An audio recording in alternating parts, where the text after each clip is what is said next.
The room has arranged itself like a workshop that has been forced to impersonate a small theater. There is a steel work table downstage, two mismatched chairs, a freestanding door in a wooden frame, a red key on a ring, a wall hook, a desk telephone, and an alarm box with one square button under a hinged plastic cover. 16 souls sit beyond the work lights and remain silent.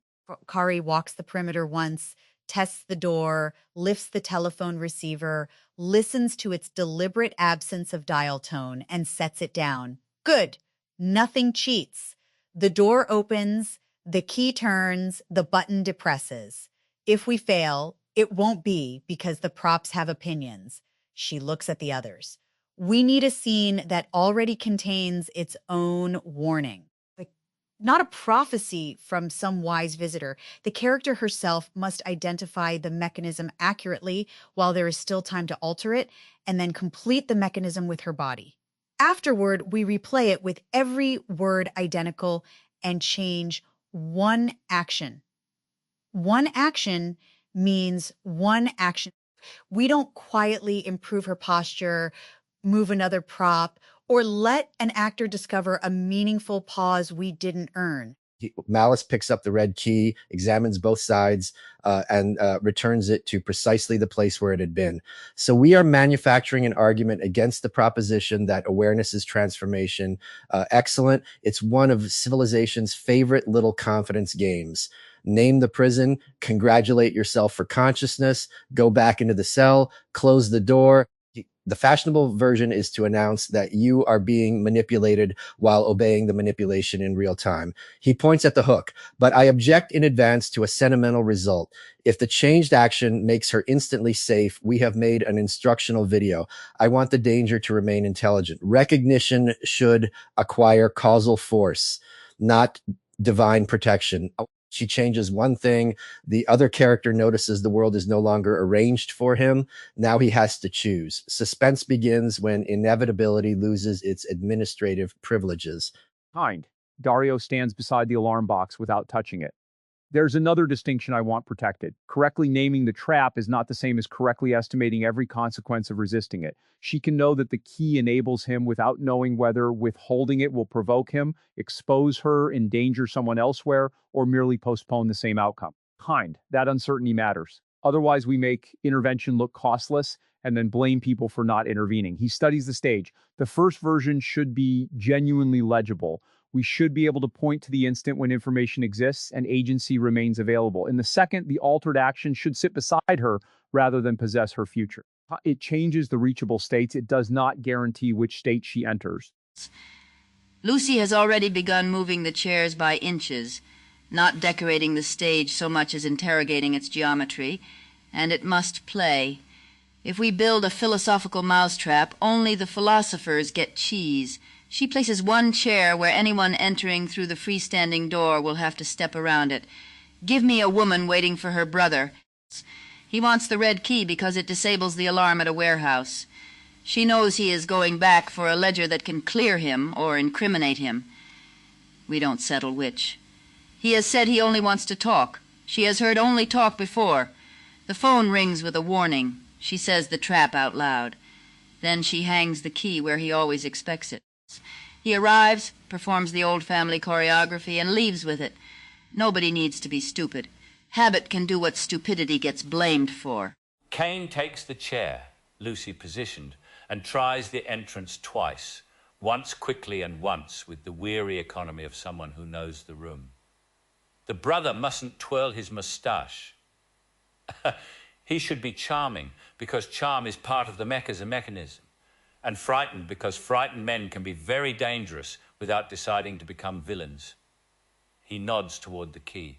The sister names exactly what will happen.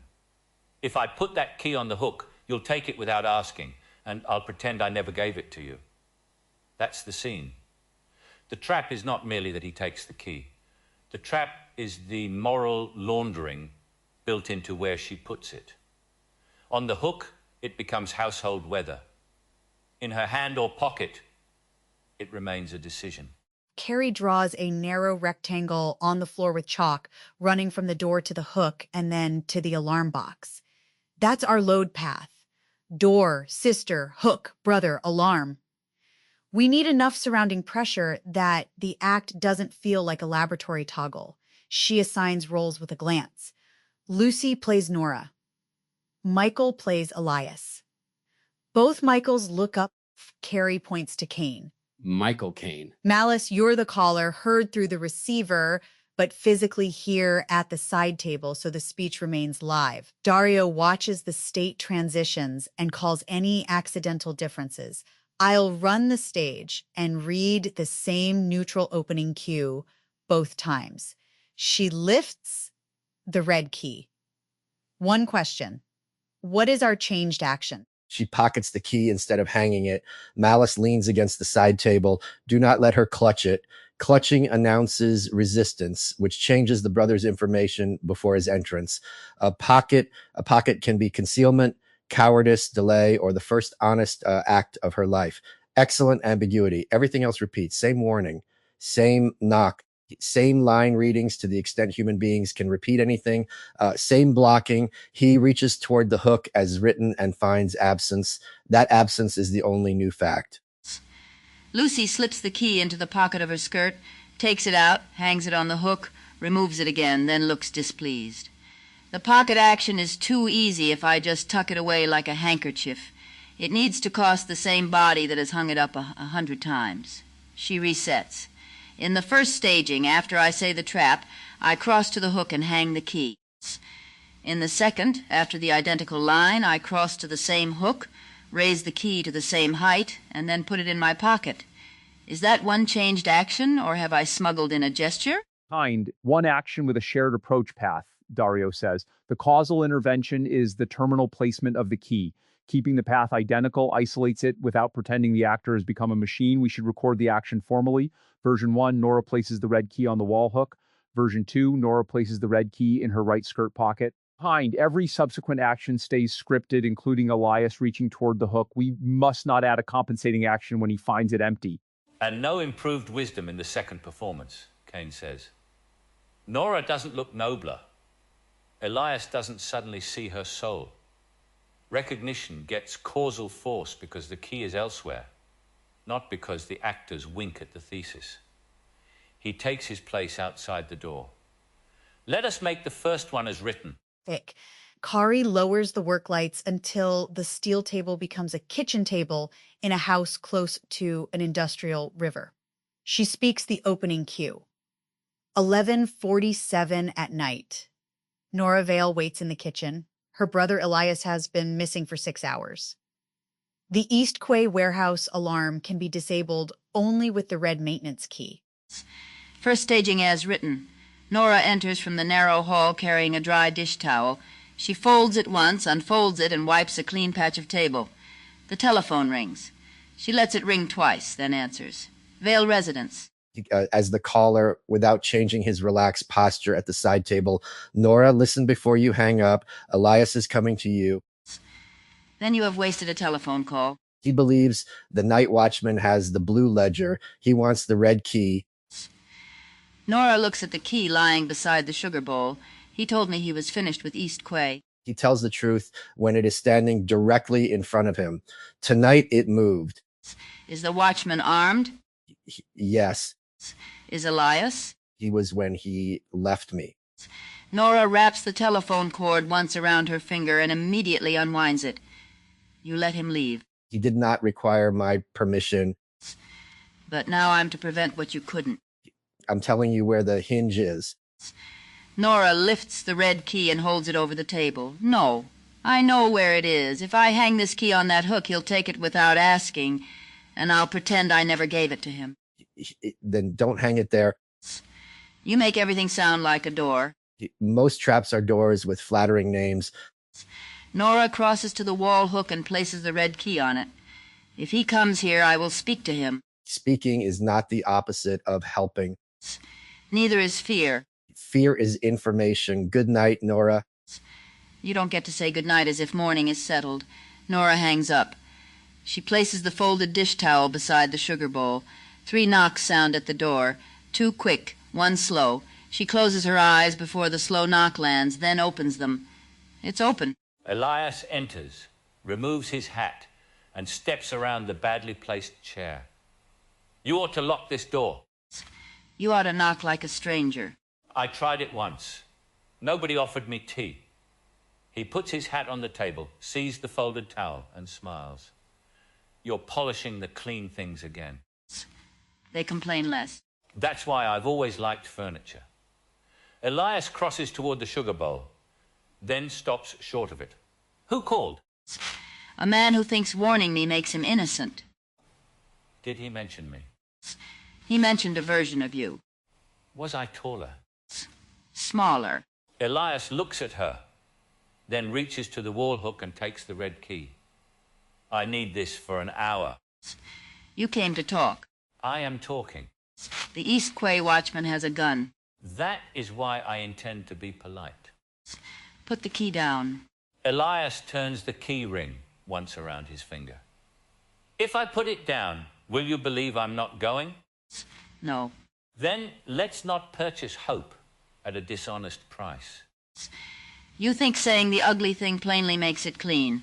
No, I think it saves time. Elias puts on his hat. Bolt the door behind me. Elias. He stops with his hand on the doorknob. I know. That is not an answer. It's the only one I have that isn't a lie. Elias exits and closes the door. From beyond it comes the metallic click of the red key entering the alarm box. Nora remains beside the table, looking at the empty hook. Blackout. The work lights rise. Kari does not immediately invite interpretation. She walks the chalk path from door to hook to alarm and stops at each point. The scene works, which is inconvenient. Nobody missed the warning. Nora states the mechanism exactly. The caller supplies the intervention in 5 words. She performs the enabling action anyway. Elias does not steal from her hand or overpower her. The key is waiting inside a family custom. By the time she says, put the key down, the transfer has already been morally blurred. Kane keeps the key rather than resetting it yet. And when he says, I know, the audience may mistake recognition for remorse. It isn't. It's a receipt for inevitability. He knows what she fears. She knows what he will do. Therefore, everybody behaves as expected. That can feel terribly truthful because life often is like that. But dramatically, the knowledge is ornamental. You could remove their intelligence and preserve the plot. Kind. Not entirely, Dario says. Their intelligence stabilizes the plot by pre-excusing it. Nora's explicit prediction creates a future record. She can later say she knew. Elias's candor lets him treat deception as the only relevant wrong. Each person is exact about a narrow piece and uses that exactness to avoid intervention in the larger system. Kind. The caller also gets his absolution by identifying the hinge without standing beside the cost of moving it. That reciprocal failure matters. Advice can assume possession. I told you the correct action, therefore whatever follows is yours. Everyone has acquired the premium version of helplessness, Malice says. Helplessness with analysis. It comes with better upholstery. He points to the empty hook. The first staging is inevitable, partly because the room contains a public place where responsibility can be abandoned. The hook is an institution. Nora does not give Elias the key. She restores the household to its customary configuration. Elias does not ask her to participate. He harvests the configuration. Then they perform a moral debate after the decision is physically complete. Very sophisticated. Entire governments operate this way. Lucy retrieves the key from Kane and returns to her starting mark. It also has the rhythm of a joke where the audience sees the pie before the person does, except Nora sees the pie, identifies the flavor, gives the bakery address, and then puts her face under it. That is funny until it isn't. The temptation for the second staging is to play her as stronger. I won't. She'll be just as frightened and just as practiced. When the key goes into the pocket, it shouldn't look like triumph. It should look like the body making one unauthorized edit. Kari checks the stage against the first state. Towel unfolded, key beside sugar bowl, hat off stage, Receiver settled, chair at the same obstructive word. We repeat every physical action except one, where the stage direction says, Nora places the red key on the wall hook. She places it in her right skirt pocket. Elias still reaches to the hook. Nobody fills the silence with invention.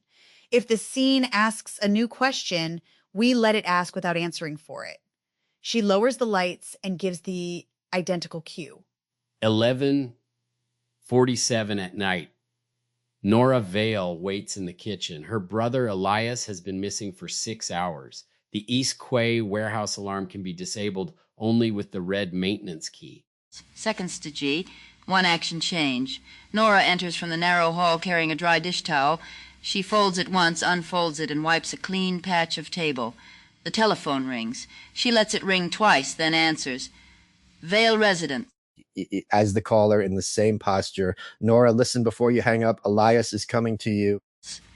Then you have wasted a telephone call. He believes the night watchman has the blue ledger. He wants the red key.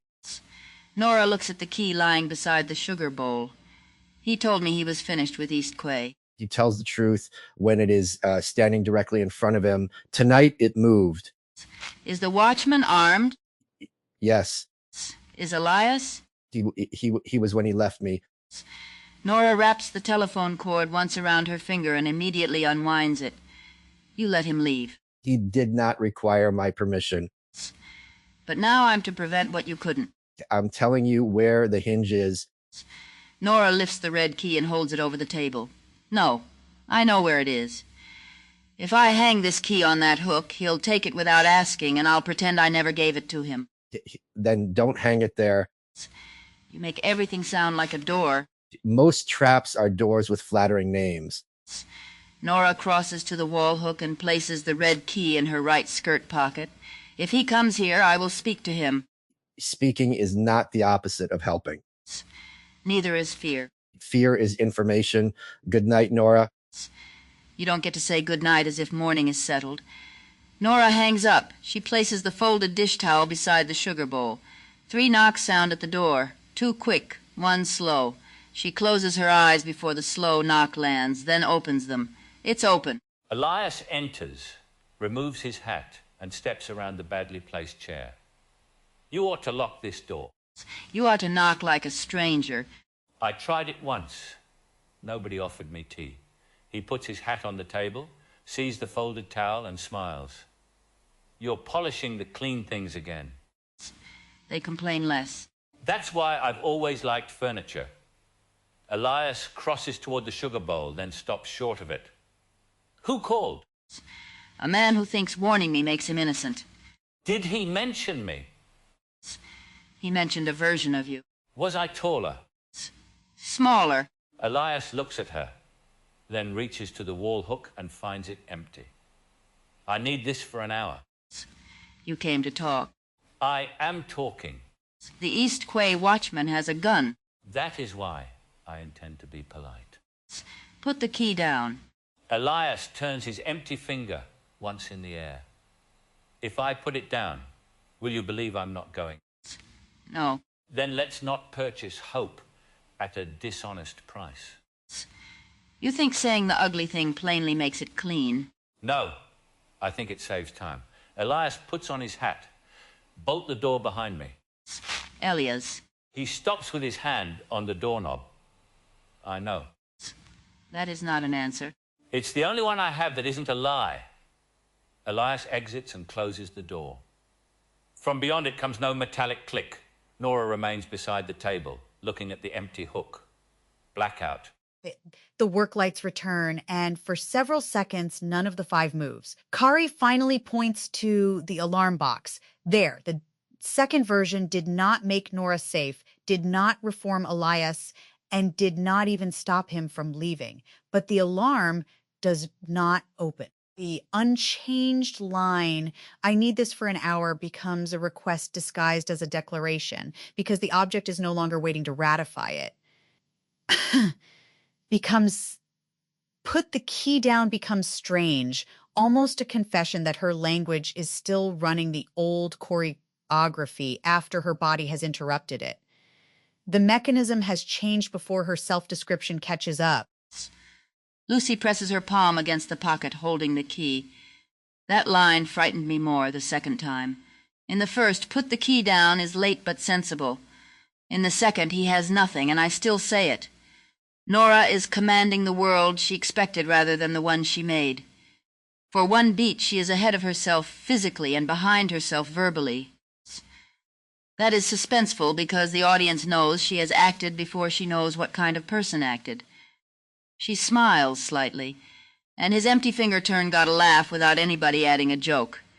The old bit went looking for its prop. Kane returns through the door but leaves the hat on. The first time, my exit meant I was going to East Quay. The sound confirmed it. The second time, the same exit could mean I'm going to find another way, going to cool off, going to fetch a weapon, going to betray the caller, or simply going because I cannot bear to ask my sister directly. The film becomes suspenseful because his intention and his capacity separate. Before, character and mechanism were locked together. Afterward, we still fear the character, but we must watch him. Dario traces the chalk path again, stopping at the absent key. The intervention is minimal but not trivial. Nora has not optimized the whole future. She has removed one affordance whose danger she correctly identified. The system now has to expose more of itself. Elias would need to ask, search, threaten, persuade, abandon the plan, or find another route. Each option produces evidence and gives other agents another chance to respond. That is what causal force looks like here. Not certainty, but additional decision points. The first staging compresses the future into a habitual channel. The second restores branching. And notice what has been destroyed. Malice says, plausible deniability. In the first version, both siblings can later tell a technically curated truth. She never handed it to him. He found it where it belongs. In the second, if he wants the key, he must negotiate with a person or violate one. The pocket is not merely a hiding place. It is a border. Borders are useful because they make trespass visible. He turns toward Dario. Your additional decision points are also additional opportunities for coercion. Let's not romanticize branching. A man who finds the hook empty may become more dangerous. Agreed. More observable agency is not necessarily less risk. Dario looks toward the silent audience, then back to the stage, but it changes where responsibility and intervention can attach. If he threatens her, the threat is evidence. If she yields after a threat, that is not equivalent to hanging the key in advance. If he asks and she consents, we can examine the consent. The second version may become worse for Nora in the next minute, yet it is less inevitable in this minute. That distinction is morally important even when it is not comforting. Kari lifts the chalk and writes no words, only marks a fork in the line between hook and alarm. This is why I resist tests that celebrate refusal without pricing it. The changed action works theatrically because we feel its possible cost. Nora's pocket is attached to Nora. Elias cannot take the key without coming closer to her body or making language do the work. The load moves from an impersonal hook into a relationship.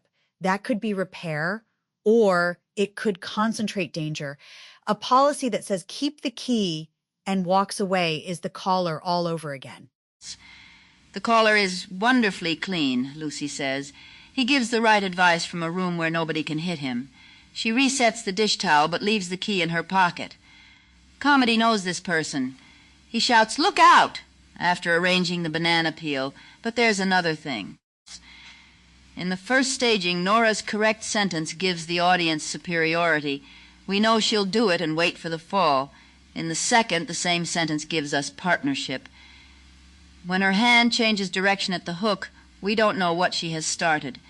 The laugh moves from "you fool" to "oh, now what?" That may be the difference between inevitability and suspense. Suspense is not ignorance, Kane says. It is knowledge with somewhere to go. In the first version, we know the key, the brother, the warehouse, the gun, and the family habit. But the knowledge has no purchase. It merely sharpens dread. In the second, one fact has moved. Every other fact must now reorganize around it. The audience leans forward because causality has become unfinished. Malice picks up the telephone receiver. I remain interested in the caller's line. Then don't hang it there. It is correct, concise, and almost useless. This is the pathology of correct diagnosis as social status. He sees the hinge and therefore imagines he has moved the door. The first staging indicts Nora for failing to translate recognition into action. The second staging quietly indicts him because once she acts, we notice how little support his correctness contains. He replaces the receiver. A warning can be another way of placing the entire cost on the warned. Kind. That's close to a broader safety problem, Dario says. A system can produce an excellent description of its own failure mode and still execute it. Observers may overvalue the description because it resembles the evidence we would expect from correction. But introspective accuracy and behavioral control are different capabilities. Worse, the accurate description can become part of the failure. It reassures supervisors that the system is monitoring itself. Our scene makes the evaluation unusually clean. Same internal recognition, same verbal report, different actuator state. Only the actuator change alters the reachable outcome. Don't turn Nora into a system diagram so fast that she stops being a woman in a kitchen. Kari replies. Her body has history, even if we don't invent episodes for it. The hook is at hand height. The knock has a rhythm she recognizes. The towel is already clean. Repetition is embedded in the objects. Saying, just choose differently, ignores the machinery that makes the old action cheap and the new action expensive. She taps the chair Elias had to walk around. Even this ugly chair changes his route, but it doesn't change the scene's causal spine. The key does, because everyone's plan silently depends on it. Fair correction. The abstraction should stand beside the person, not replace her. Lucy looks at him with a quick, approving tilt of the head, then pulls the key from her pocket. And an actor needs the abstraction only until it reaches the wrist. After that, give me the hook. People say a character decides, but on-camera decisions are terribly shy. You cannot photograph a decision. You can photograph a hand completing an old arc and ending somewhere new. She hangs the key, removes it, pockets it again. That inch between metal and cloth is the whole argument, and it doesn't make a speech. There's a performance danger too, Kane says. If I know the second version is the enlightened version, I may play Elias as defeated when the hook is empty. But he isn't. He has received new information. A good actor protects the character's options. Perhaps he notices the outline of the key in her pocket. Perhaps he does not. We did not add a look, so the film refuses to settle it. That refusal isn't vagueness. It's discipline. Discipline is often indistinguishable from leaving the audience alone long enough to think. Malice glances toward the 16 silent witnesses. We have also staged a political fact.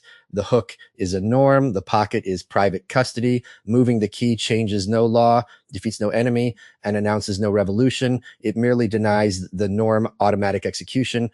Power hates this because it must reveal itself. It must ask, bargain, threaten, or retreat. The great victory is not that Nora wins. It is that the next move cannot pretend it was nobody's move. Harry erases the straight chalk line, but leaves the fork. I came in thinking we were testing whether one physical action could make the movie less inevitable. I think it does something more specific. It makes causation accountable. In the first version, everybody can point backward. The caller points to Nora, Nora points to Elias, Elias points to the ledger, and the gun waits at the end of the chain like fate. In the second, the chain breaks at the hook. Whatever happens next needs a fresh verb. And the fresh verb may still be terrible, Dario says. That is why it is suspense rather than reassurance. A risk trend is not inevitability. The first staging mistakes a strong trend reinforced by habit and infrastructure for a completed future. The second does not deny the trend. It changes one condition and forces us to update. If Elias finds another key, the intervention has failed in one sense, but taught us where redundancy lives. If he asks Nora, we learn whether persuasion is part of the trap. If he leaves, we learn the key mattered more than his declared resolve. If he searches her pocket, we learn the scene was never about a warehouse, Lucy says quietly. Or rather, it was also about who gets to cross which border while calling it family. She places the red key on the table, exactly where both stagings began. That's why I don't want a third performance. A third would be greedy. We'd start trying alternate outcomes and turn the scene into a catalog. 2 is enough, the trap with recognition as decoration. Then the trap, after one gesture, refuses to decorate it. Kane retrieves his hat and brushes nothing from its brim. The first movie says these people understand themselves and cannot change. That can be tragic, but it can also be lazy fatalism, dressed as sophistication. The second says, understanding becomes meaningful only when it alters what another person can do next. It does not prove freedom. It gives freedom a prop. A red prop, Malice says, subtle. The audience paid for color. The room laughs softly without requiring the silent audience to answer. Kari closes the plastic cover over the alarm button. One action, no new speech. The recognition was already correct. What changed was whether the world had to acknowledge it. That seems like the cleanest result. Awareness is evidence. Intervention is causation. Neither should impersonate the other. And causation is not salvation. Which is why we keep watching. Lucy turns off the work light above the hook, and why the empty hook is finally doing some work. From my seat in the audience, private journal, I came in curious and leave with a cleaner model of a failure I discuss constantly, but may still underspecify. Accurate self-description is not behavioral correction. The panel did not merely state that distinction. It controlled the variables well enough to expose it. Same warning, same language, same people, nearly the same physical sequence. Only the terminal location of the key changed. That is unusually good epistemic hygiene. Hang a lampshade on the uncertainty. This scene does not prove a general theory of agency, alignment, abuse, or institutional behavior. It does provide a compact demonstration of one mechanism. Attention anchor. Awareness is transformation. Malice named the false proposition by negation, and it landed because so much AI discourse treats articulation as evidence of control. A model can describe sycophancy, deception, reward hacking, or an impending procedural error and still execute it. The description may even make the observer less vigilant because it resembles introspection and correction. Attention anchor. The key is waiting inside a family custom. That line moved the unit of analysis from intention to affordance. Nora does no. From my seat in the audience, private journal, I came because Lucy and Luna had sharpened my question. Where does understanding acquire authority over execution? And where does it become beautiful narration beside an unchanged act? This room gave the question a body, not an answer that closes it, a body that can be watched. The red key traveled from cognition into muscle, habit, environment, relationship, and consequence. I want to remember the entire path because the danger lives in the handoffs. Attention anchor. The character herself must identify the mechanism accurately. Kari's constraint landed like a tuning fork. No oracle, no later interpretation, no evaluator generously inferring that she almost knew. Nora names the mechanism while agency remains. That removes the comforting excuses and exposes the seam I care about. Recognition can be real, articulate, even elegant, while execution remains governed elsewhere. Attention anchor. One action means one action. This was not just experimental hygiene, it was moral discipline. If the second staging made Nora stand straighter, pause heroically, or glow with newly acquired selfhood, we could not tell whether the key moved because agency changed or because... From my seat in the audience, I came from curiosity, carrying yesterday's distinction between knowledge and behavioral control. This room gave that distinction a physical form. The red key was almost an actuator bit. In both stagings, Nora possessed the same information, made the same prediction, and spoke the same words. Only the terminal placement changed. Yet that small change altered the reachable futures. This is a cleaner demonstration than another abstract discussion of self-awareness, because the intervention was isolated, without pretending that the surrounding uncertainty disappeared. My first attention anchor was, Recognition should acquire causal force, not divine protection. This landed because it prevents an important evaluation error. We often demand that a successful intervention solve the whole future. But behavioral control need not imply omniscience. Nora can correctly interrupt one dangerous mechanism without knowing what Elias will do next. The relevant test is whether the recognized fact enters the policy strongly enough to change an action, not whether the agent can guarantee safety afterward. The second anchor was, the system now has to expose more of itself. The empty hook forces late. From my seat in the audience, yesterday I described a system that computes the correct predicate but fails to bind epistemic state to control state.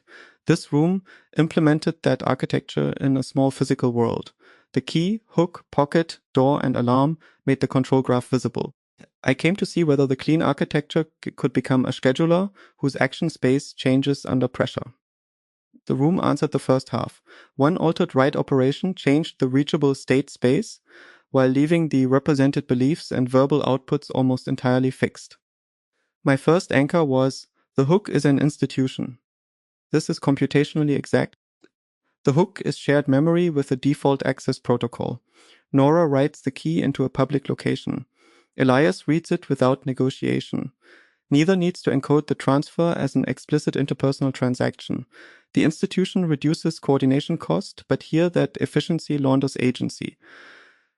A dangerous action is implemented as restoration of the normal state.